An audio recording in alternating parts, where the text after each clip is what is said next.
Right folks, a couple of principles of trolling. So it's not just a case of throwing the lures out the back and hoping.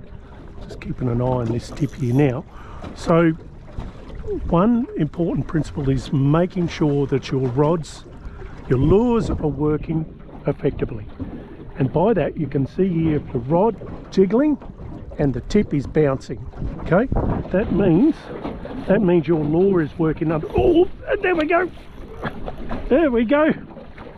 Just like that. Yeah. So you want to. One such principle is making sure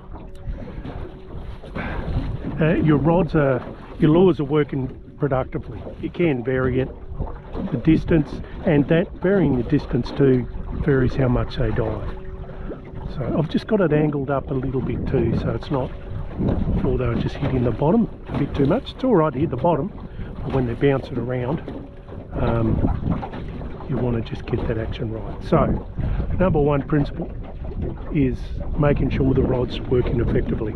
Second one is speed.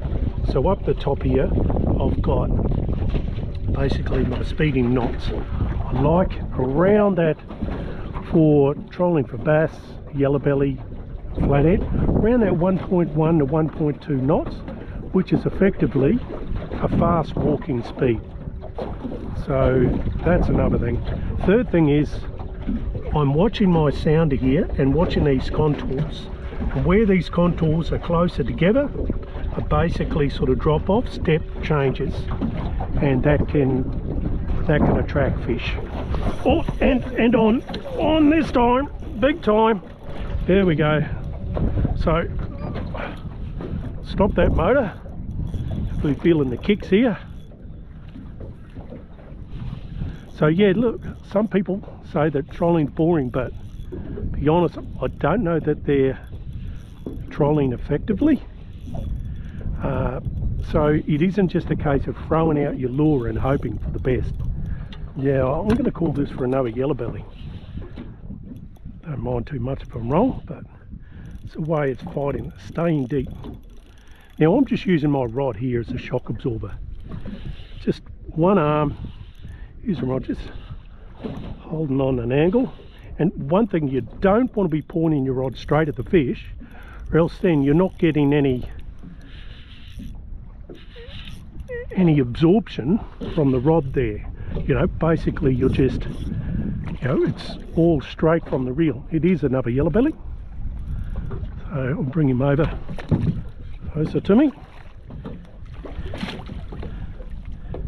Up you come. Not quite done yet. You see that yellow golden colour of the yellowbelly.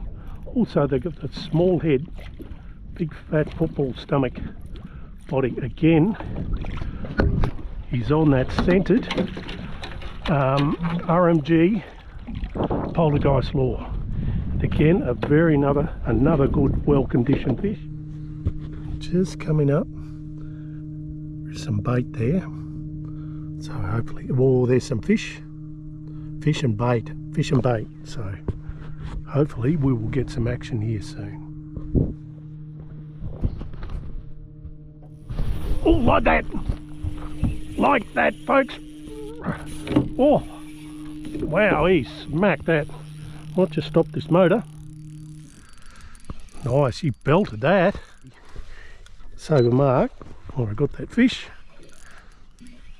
So I know today's run whereabouts the fish are. So great fight. There it is. Oh yeah, it's a solid fish. It's a solid fish. There we go. Alright, so get him.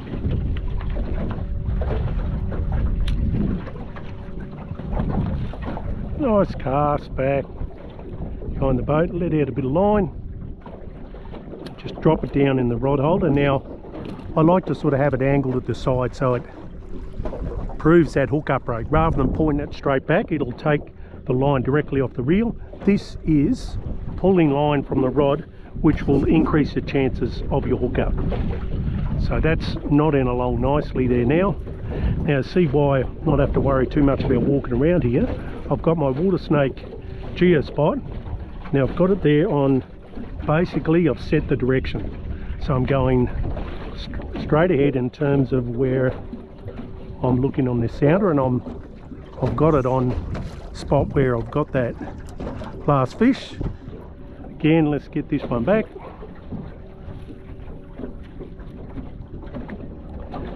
Once again, let out a bit of line and just stick it in the rod holder, turn over the bail arm, lock that in place, check the rod, and that's knotting nicely.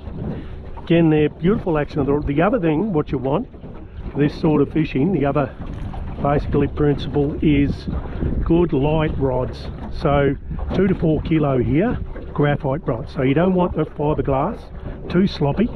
These graphites, it's got a bit of medium fast action, which is giving that really nice whip in the tip.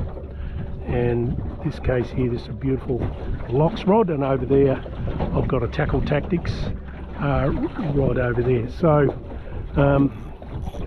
and it's good to have some nice little reels as well, quality reels, so you've got quality drag. In this case here I've got a Shimano Stratix CI4, and over here I've got, which goes nicely with this reel, is the Akumo ITX, which I got from the team at Tackle Tactics. So righto, so back in terms of this now.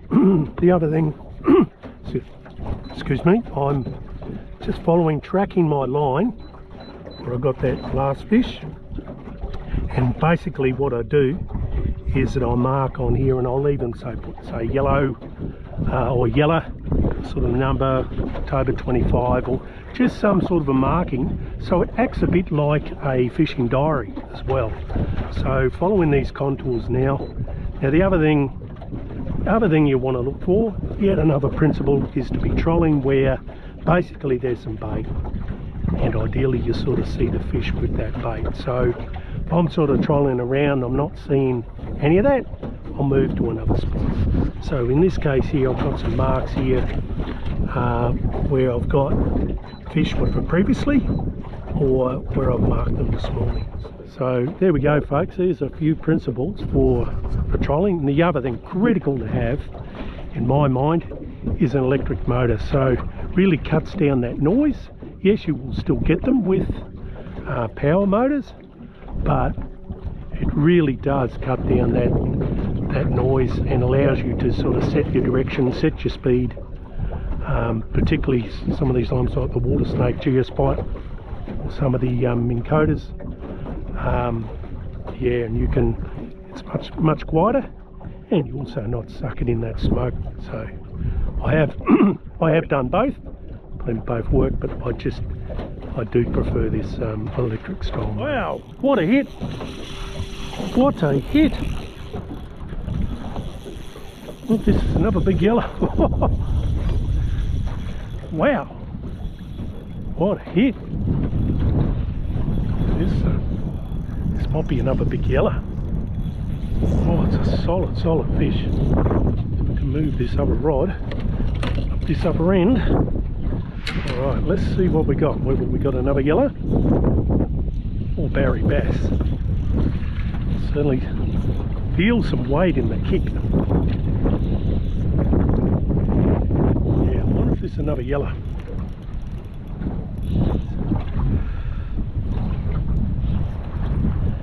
Oof. Geez, they fight hard. Come on, away from that motor, mate. Away from that motor. Right, take him over here. Yeah, this might be another yellow. Is it? Over you come. Over you come. And it is. Tell you what. Don't know where these bass are this morning, but the yellow is certainly here. Oh, it's a solid fish. Geez, that's a heavy fish. Have a look at that thing. What a beautiful fish. There you go. Taking on the, again on this RMG. There he is, RMG Poltergeist. He's about 48 or so. beautiful fish, and I've just recently put some of this garlic plus Biocool scent on it, so potentially making a difference. Alright, won't muck around here, quickly get this fish. Alright folks, that's the end of a very good session here this morning. It was a lot of fun on these big chunky yellow belly. I hope you got something out of that. Cheers.